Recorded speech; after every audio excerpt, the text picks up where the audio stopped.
The shout cracked through the room, just as Hazel Monroe pushed herself upright, her cheeks burning hotter than the evening air. She hadn't meant to fall. 1 second she had been chasing 7-year-old Lily through the mansion's corridors, and the next she had tripped over the edge of a rug and landed squarely on the immaculate king-sized bed belonging to the one man everyone insisted was untouchable. Across from her stood Adrian Varelli, billionaire, corporate legend, leader of one of the world's most powerful mafia organizations. Around him, mafia captains, family attorneys, executives, and household staff stared as though they had witnessed a miracle or a catastrophe. No woman had ever crossed the threshold of Adrian's private bedroom. No woman had ever touched his bed. Someone whispered, "She's finished." Hazel opened her mouth to explain, but the room had already judged her. Then Adrian calmly looked past her, toward the stunned crowd. Leave. No explanation. No anger. No punishment. Only one impossible question lingered after everyone obeyed. Why would the most untouchable mafia boss protect the only woman who had broken the one rule no one else had ever dared to test? By sunrise, Hazel discovered that rumors could travel through the Varelli estate faster than sunlight. Conversations stopped whenever she walked into a room. Housekeepers suddenly found urgent reasons to dust shelves that were already spotless. Security guards politely stepped aside, yet their curious glances followed her down every hallway. Even the chefs in the enormous kitchen lowered their voices the moment she appeared. Hazel sighed. She had accepted dozens of temporary nanny assignments over the years. Wealthy families often came with complicated dynamics, but this was something entirely different. People weren't simply gossiping. They were trying to solve an impossible mystery. How had an ordinary nanny become the first woman ever seen inside Adrian Varelli's private bedroom? She carried her breakfast tray into the sunny breakfast room, where Lily was happily building towers out of strawberries and pancakes. "Good morning," Lily chirped, as if nothing extraordinary had happened. "Morning," Hazel answered with a smile. Before she could sit down, 2 senior housemaids entered with fresh flowers. One glanced toward Hazel. The other quickly whispered, "So it's true. I heard Mr. Varelli personally dismissed everyone." They say he didn't even look angry. The women immediately pretended to discuss flower arrangements when they realized Hazel had heard every word. Hazel gently cleared her throat. It was an accident. Both women smiled with exaggerated politeness. "Of course, Miss Monroe." Their expressions made it painfully obvious they believed exactly the opposite. Hazel resisted the urge to explain again. Some stories only grew larger each time someone denied them. Meanwhile, elsewhere inside the mansion, the same rumor reached the estate's highest-ranking staff: the head butler, senior legal advisors, corporate executives visiting for morning meetings. Even several veteran mafia captains who had served Adrian for decades exchanged skeptical looks. One captain quietly muttered, "I've seen the boss negotiate with presidents without changing expression." Another replied, "Yesterday, he looked at the nanny before he looked at us." The first captain frowned. That's even stranger. Inside Adrian's office, however, none of those whispers reached his face. He stood before the floor-to-ceiling windows, reviewing financial reports, while his longtime advisor, Marco, hesitated beside the desk. "There is considerable discussion throughout the estate," Marco finally admitted. "I've noticed. They believe Miss Monroe is special." Adrian turned one page without lifting his eyes. "They're wrong. Should we dismiss her to end the speculation?" Silence settled between them. Marco expected the answer that every employee in the organization expected: remove the problem, restore discipline. Instead, Adrian calmly signed the document before him. "No." Marco blinked. "No, sir?" "Lily trusts her." Only 4 words. No elaborate explanation. No emotional speech. Yet everyone who knew Adrian understood the weight behind that decision. Trust was the rarest currency in his world. He never spent it carelessly. A few minutes later, Hazel found Adrian in the library, while Lily searched nearby bookshelves for a pirate adventure. Determined to end the misunderstanding, Hazel approached him. "Mr. Varelli, I think I should leave." He looked up from the file in his hands. "Why?" "Because everyone thinks—" She exhaled awkwardly. "Actually, I don't even know what everyone thinks anymore. They think rumors are facts. I'm sorry about what happened. You've apologized 3 times. And I'll probably apologize 3 more." To Hazel's surprise, the corner of Adrian's mouth almost moved. Almost. "It was an accident." She stared at him. "You're the first person who's actually said that. Because it's true." Before Hazel could answer, Lily raced between them, carrying a colorful storybook. "Hazel, Uncle Adrian, you both have to do the funny pirate voices." Neither adult noticed the elderly librarian watching from across the room. She smiled to herself. The rumors, she suspected, were only just beginning. 3 days later, the rhythm of the Varelli mansion had quietly begun to change. For years, every morning had followed the same pattern. Employees walked softly. Doors closed gently. Conversations stayed brief. The mansion was efficient, elegant, and almost painfully silent. Now laughter drifted through the hallways. It usually belonged to Lily, and it almost always meant Hazel was nearby. Instead of ordering Lily to finish breakfast, Hazel turned the meal into a game. Every bite became fuel for an imaginary explorer preparing for a dangerous expedition. Vegetables became dragon shields. Fruit became treasure gems. Within minutes, Lily finished meals that previous nannies had spent an hour negotiating. The kitchen staff watched in amazement. "She didn't even raise her voice," one chef whispered. "No," another replied. "She made eating seem like Lily's own idea." That afternoon, Hazel found Lily refusing to practice piano. Rather than insisting, Hazel sat beside the instrument and deliberately played the wrong notes. Terribly. Painfully. Lily burst into uncontrollable laughter. "That's not how it goes." "Really?" Hazel asked, with exaggerated innocence. "Then you'll have to teach me." 5 minutes later, Lily was happily correcting every mistake. From the second-floor balcony, Adrian paused outside his study. He had intended to continue reviewing contracts. Instead, he found himself listening. Not to the piano, to Lily laughing. It had been a long time since he had heard that sound echo through the mansion without forcing a smile in return. He remained there for nearly a minute before quietly walking away, though the melody followed him down the corridor. The household noticed. The boss no longer hurried past the family wing. Sometimes he stopped. Sometimes he simply listened. No one dared mention it, except Lily. At dinner that evening, she tilted her head thoughtfully. "Uncle Adrian?" "Yes?" "You've been smiling more."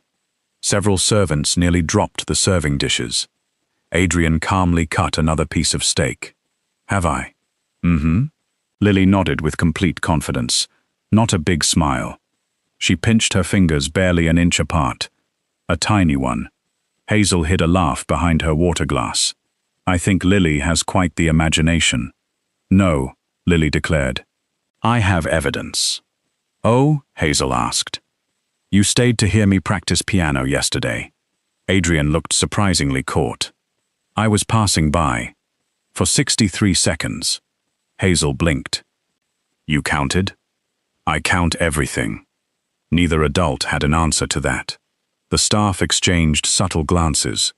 If the boss was being defeated in conversation by a 7-year-old, perhaps the rumors were stranger than anyone realized. Lily, however, had moved on to a brand new mission.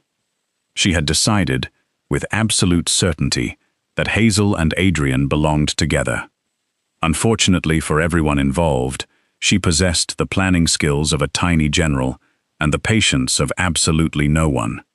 The following morning, she invited Hazel to help her build a puzzle in the family lounge.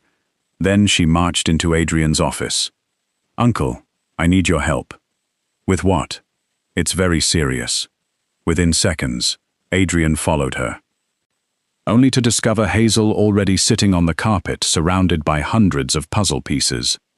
Lily clapped happily. "Now we're a team." Hazel smiled. "I'm not sure assembling a castle puzzle requires the CEO of a global corporation." Lily shook her head.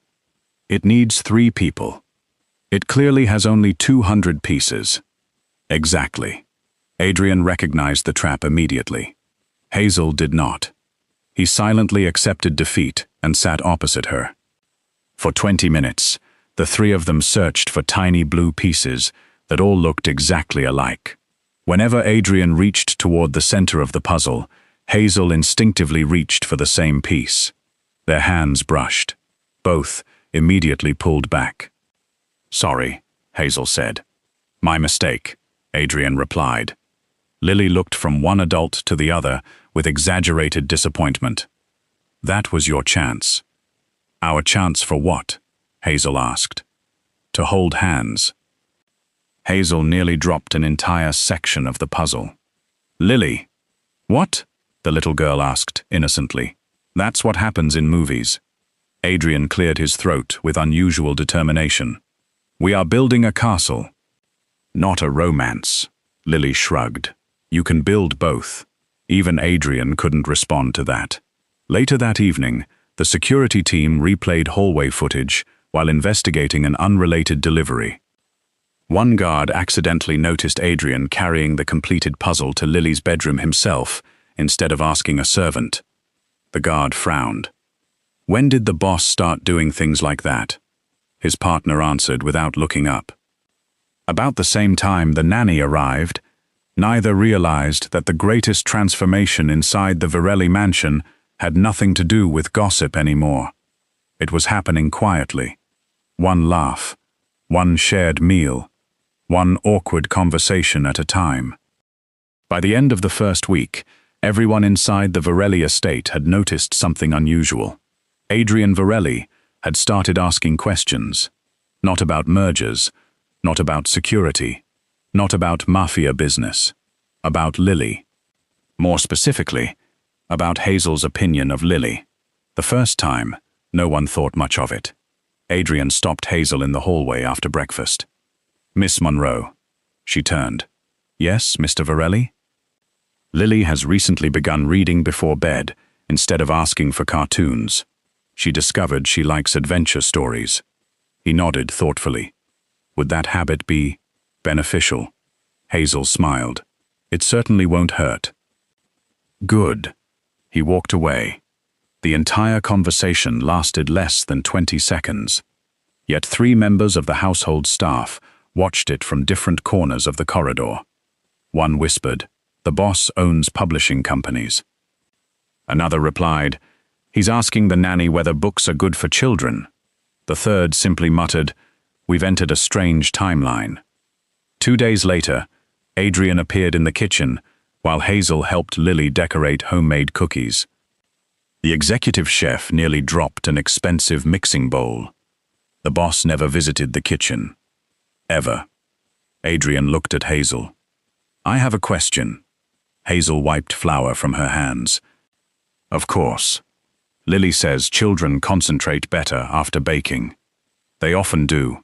Measuring ingredients teaches patience, and decorating lets them be creative." "I see." A brief silence followed. Hazel waited. "So," Adrian finally asked, "should there be more cookies?" She blinked. "I don't think anyone has ever asked me that so seriously." To her surprise, Adrian almost smiled again. "I prefer informed decisions." Hazel laughed. The sound echoed through the kitchen. Several cooks exchanged wide-eyed glances. The boss had made a joke. A tiny one, but still a joke. Later that afternoon, 2 veteran security officers leaned against the monitoring room doorway. "You owe me $20, one said." "For what?" I told you he'd find another excuse to talk to her before sunset. That wasn't talking. He asked about cookies. Exactly. The first guard grinned. He could have asked the chef. He asked the nanny.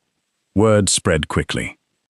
Soon the butlers, gardeners, chauffeurs, and kitchen staff had created an entirely unofficial betting pool. Not about whether Adrian liked Hazel. Everyone agreed that part was becoming obvious. The bets concerned one question only. How many days would it take before Adrian admitted it? The guesses ranged from 3 days to 3 years. Marco, Adrian's longtime advisor, refused to participate. I enjoy continued employment, he explained. Meanwhile, Hazel remained blissfully unaware. To her, Adrian simply seemed like an uncle trying very hard to reconnect with a little girl who had lost far too much too soon. Whenever he asked another question, she answered sincerely. When he wondered whether Lily should have a stricter bedtime, Hazel explained why predictable routines mattered more than harsh rules. When he asked whether children remembered ordinary afternoons, she answered gently, "They rarely remember perfect schedules. They remember how safe they felt." Adrian said nothing. But later that evening, he cancelled a late business dinner and spent an hour helping Lily assemble a model spaceship. The spaceship eventually lost one wing. Glue somehow ended up in Adrian's hair. Lily laughed so hard she hiccuped. Hazel quietly handed Adrian a damp towel. I've never seen a billionaire lose an argument with craft glue. He accepted the towel. I underestimated the glue. I think the glue won. I believe you're right. Their eyes met for a brief second, before both looked away. Neither noticed Lily watching them over the crooked spaceship. She sighed dramatically. They're so slow. What was that? Hazel asked. Nothing. Lily folded her arms like a disappointed movie director. I just thought grown-ups would understand obvious things faster. That evening, she revised her strategy. If puzzles and baking had failed, perhaps music would work. The next morning, she secretly signed both Hazel and Adrian up for the mansion's weekend charity talent rehearsal. Unfortunately, she forgot one tiny detail. Neither of them could sing. When the rehearsal schedule reached the staff office, laughter spread through the building faster than any rumor ever had. For the first time in years, people weren't whispering about fear. They were eagerly waiting to see whether the most intimidating mafia boss in the country would survive a duet with the Curvy Nanny, who still had absolutely no idea he was inventing reasons just to spend a few extra minutes near her. The annual Varelli Foundation Charity Gala was one of the few occasions when Adrian opened the doors of his private estate to distinguished guests. Corporate leaders, government officials, philanthropists, international partners. Every guest expected flawless organization. No one expected the evening's biggest topic to be the nanny. Hazel had no intention of attending the reception itself. She had simply accompanied Lily, who had spent the previous week helping create colorful drawings that would be displayed in the children's education exhibit, sponsored by the foundation. She wore a simple navy blue dress.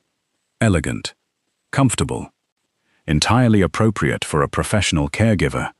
Yet the moment she entered the gallery, conversations quietly shifted. There she is, the woman from the bedroom. I heard the boss personally requested she attend. The last rumor wasn't true, but by now, facts mattered far less than imagination. Hazel ignored the whispers and knelt beside Lily, carefully straightening one of the little girl's drawings before the guests arrived. "You did wonderful work," she said. Lily beamed. "I think Uncle Adrian will like this one." "I'm sure he will." Across the room, Adrian had just finished greeting several international investors when his eyes instinctively searched for Lily. Instead, they landed on Hazel. She was laughing softly as she helped Lily wipe a streak of paint from her own sleeve. Nothing dramatic, nothing glamorous, just kindness. For reasons Adrian couldn't explain, it became the moment he remembered most from the entire evening. Unfortunately, someone else noticed exactly where he was looking. Bianca Castelli. As director of the Varelli Foundation, Bianca had organized the gala for years. Elegant, intelligent, and admired by everyone present, she had long been regarded as the woman most likely to stand beside Adrian one day. Until the rumors began. At first, she had dismissed them as ridiculous gossip. Now, she watched Adrian smiling, an expression so rare that entire board meetings passed without seeing it. And he wasn't looking at her. He was looking at the nanny. The realization stung far more than Bianca expected. Later that evening, while several guests admired the children's artwork, Bianca approached Hazel with a polished smile. "Miss Monroe." "Ms. Castelli, I've heard quite a lot about you," Hazel answered pleasantly. "I imagine you've heard more than I have." A few nearby guests chuckled. Bianca's smile tightened. "I do hope you understand how important professional boundaries are when working for influential families." The surrounding conversation faded. People pretended to examine paintings while quietly listening. Hazel understood exactly what Bianca was implying. She could have defended herself. She could have repeated the truth for the 100th time. Instead, she remained calm. "I've always believed that caring for a child with honesty is the most important professional boundary." Bianca tilted her head. Some people might define boundaries differently. Before Hazel could respond, another voice entered the conversation. The only person who crossed a boundary.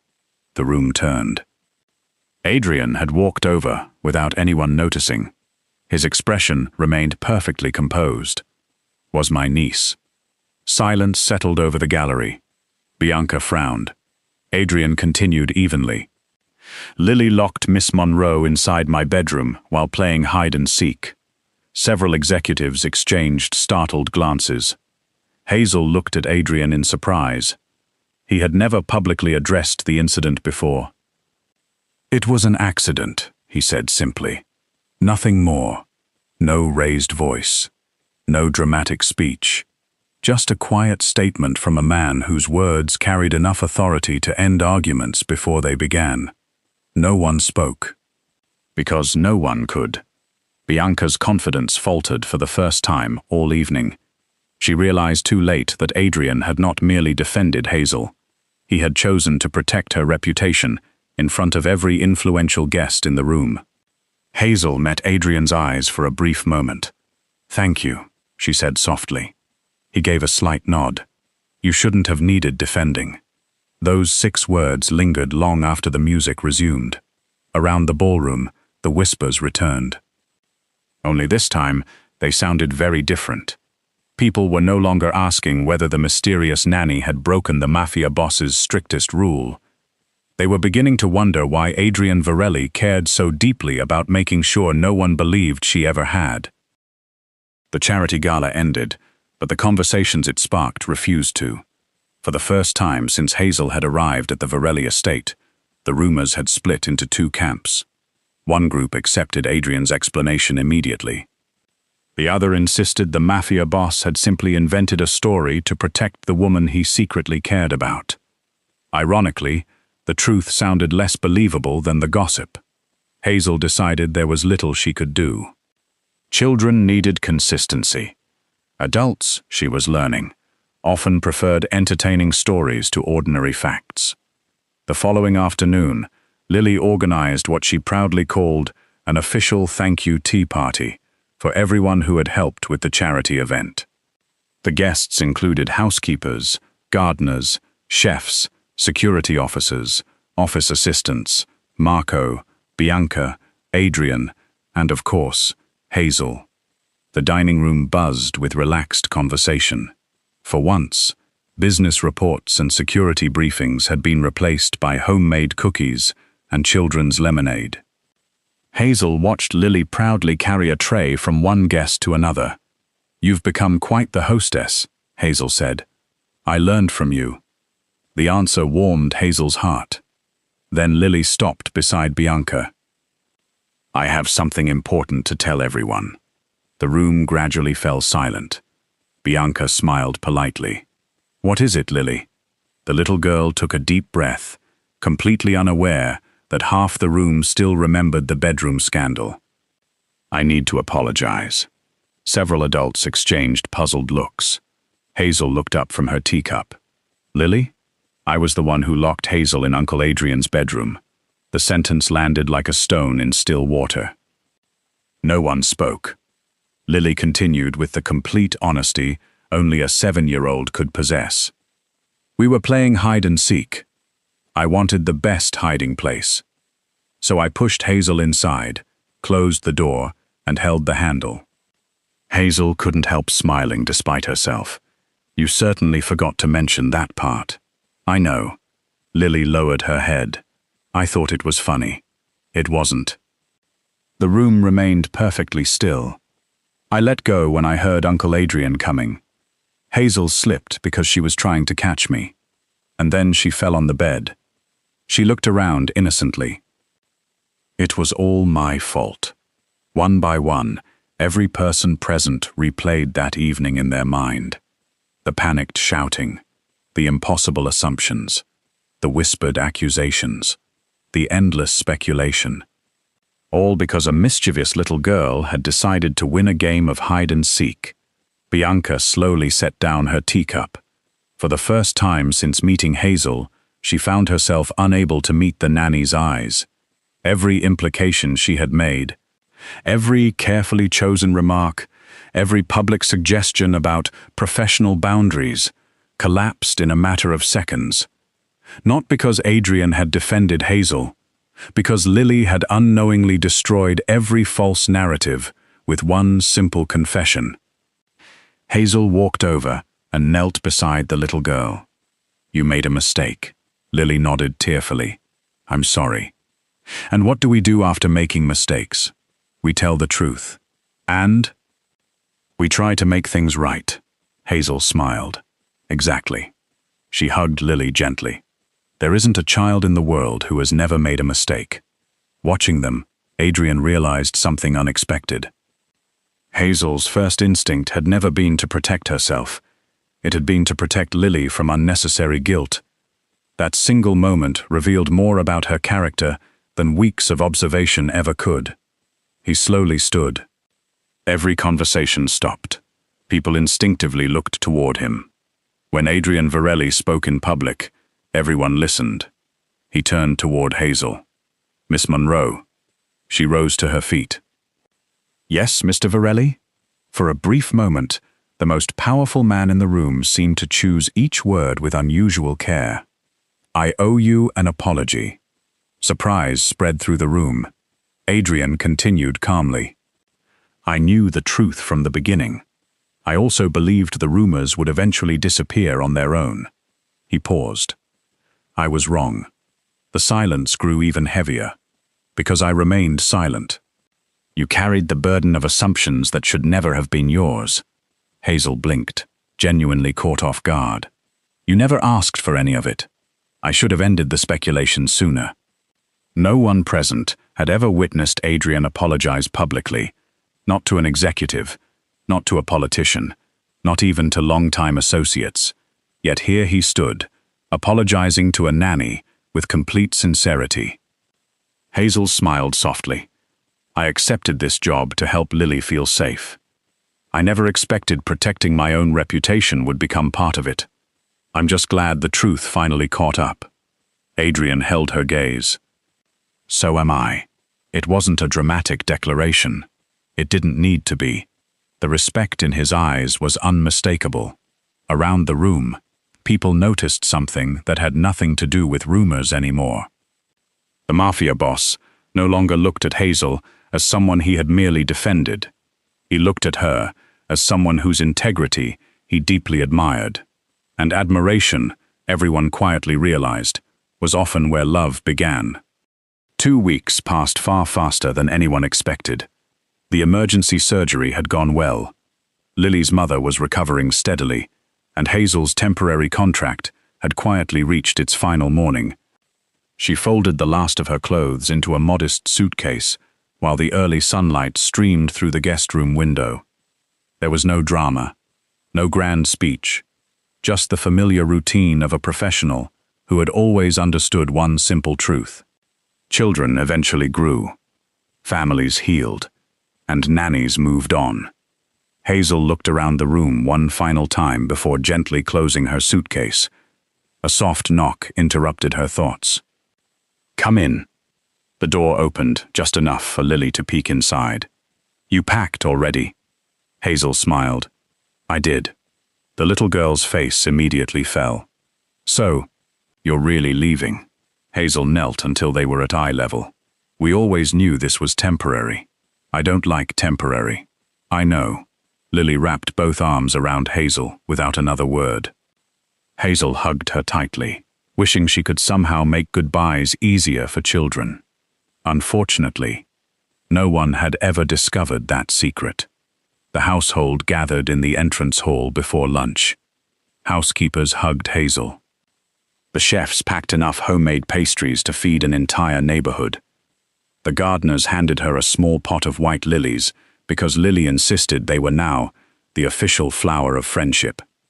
Even the usually expressionless security guards wished her well. Marco approached with a polite smile. "I've worked here for 18 years. Hazel looked at him curiously. "I've never seen this house feel lighter." She laughed softly. "I think that was Lily." Marco shook his head. "No. It was someone who reminded everyone that kindness doesn't make people weaker. It makes them easier to come home to." Hazel thanked him quietly. Then she turned toward Adrian. He stood exactly as he always did. Perfect posture, calm expression, hands folded behind his back. Only his eyes betrayed the storm he refused to show. "Thank you for trusting me with Lily," Hazel said. "You gave her something I couldn't." She smiled. "I only listened." "You did more than that." For several long seconds, neither said anything else. Some conversations became too important for easy words. Finally, Hazel extended her hand. "It was a pleasure working for you, Mr. Varelli." Adrian looked at her hand for the briefest moment, before gently shaking it. The pleasure was ours. Simple, respectful, professional. Exactly as both of them believed it should remain. Hazel climbed into the waiting taxi. Lily waved until the car disappeared beyond the estate gates. Only then did Adrian quietly return inside. The mansion changed overnight. Breakfast became silent again. The kitchen prepared beautiful meals that somehow tasted ordinary. The family lounge remained perfectly tidy, because no one scattered puzzle pieces across the carpet anymore. No terrible piano concerts echoed through the halls. No imaginary dragons attacked vegetables during lunch. No one laughed because someone had accidentally glued their fingers together. 3 days later, Adrian paused outside the library. Without thinking, he waited. He expected to hear Hazel reading pirate stories with exaggerated voices. Instead, silence. He continued walking. The silence followed him. That evening, Lily pushed peas around her dinner plate. "I'm not hungry." "You've barely eaten." "I know." She looked toward Hazel's empty chair. "The house is lonely." Adrian instinctively glanced at the same chair. He hated how quickly he understood exactly what she meant. Another 4 days passed. Executives noticed Adrian finishing meetings earlier than usual. Security officers observed him wandering through the family wing for no obvious reason. Even Marco recognized the pattern. One afternoon, he entered Adrian's office carrying several documents. "You've reviewed this contract 3 times." Adrian looked up. "Have I? And you've signed nothing." A long silence settled between them. Marco carefully closed the office door. "May I ask you something? Not as your advisor." Adrian nodded once. "What exactly are you trying not to admit?" Adrian leaned back slowly. For the first time in many years, the answer didn't arrive immediately. Finally, he spoke. When Hazel arrived, the house became louder. Marco smiled. "It certainly did. I thought I missed the noise." "You don't." Adrian looked toward the window. I miss the person who created it. The realization landed with surprising clarity. He hadn't begun caring because of one embarrassing accident, nor because of endless rumors, nor because she had accidentally become the first woman to fall onto his bed. He cared because she had never once tried to become someone else. She never chased influence, never flirted for advantage, never treated him differently because the world feared him. She simply cared for Lily. And somehow, without trying, she had begun caring for everyone else too, including him. Marco quietly smiled. I was wondering how long it would take. The following Saturday morning, Hazel unlocked the door to a small building she had recently rented. It wasn't glamorous. Fresh paint still covered the walls. Several shelves remained empty. Cardboard boxes filled the corners. But every inch of the space represented a dream she had quietly saved for over a decade. A childcare learning center. A place where children could feel curious instead of pressured. Where parents could learn alongside them. Where kindness mattered as much as achievement. She was arranging tiny chairs around a reading corner when someone knocked. Assuming it was a delivery driver, she called without looking up. It's open. The door swung inward. Polished black shoes stepped across the threshold. Hazel froze. Adrian stood there alone.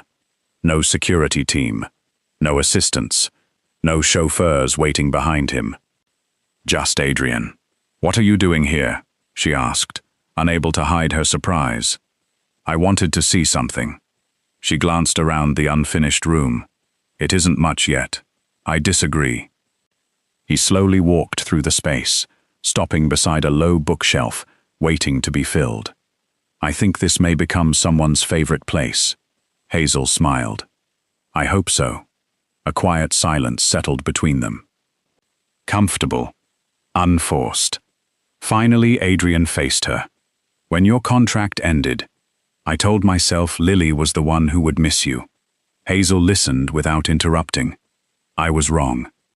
His voice remained calm, steady, but more honest than she had ever heard. The house missed you. He took another step closer. Lily missed you. A faint smile crossed his face. And I discovered. So did I. Hazel's heartbeat quickened. Adrian continued.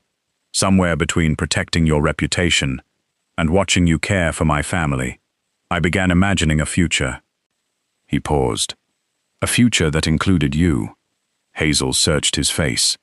There was no performance, no charm, no carefully rehearsed declaration, only quiet sincerity. She laughed softly, through gathering tears. You know, for a man who negotiates billion-dollar agreements, that was a very nervous confession. I've never negotiated anything more important. She stepped closer. You also forgot to ask something. His eyebrows lifted slightly. What? Hazel smiled. Whether I could imagine the same future. And can you? She looked into the eyes of the man the world feared.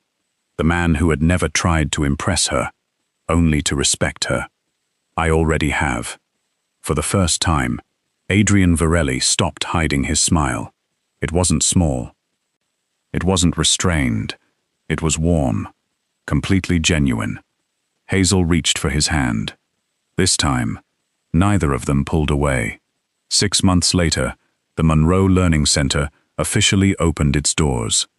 The building was filled with children's laughter, colorful books, music, and families eager to learn together. Adrian never bought the center, never secretly paid its expenses, never tried to turn Hazel's dream into his achievement.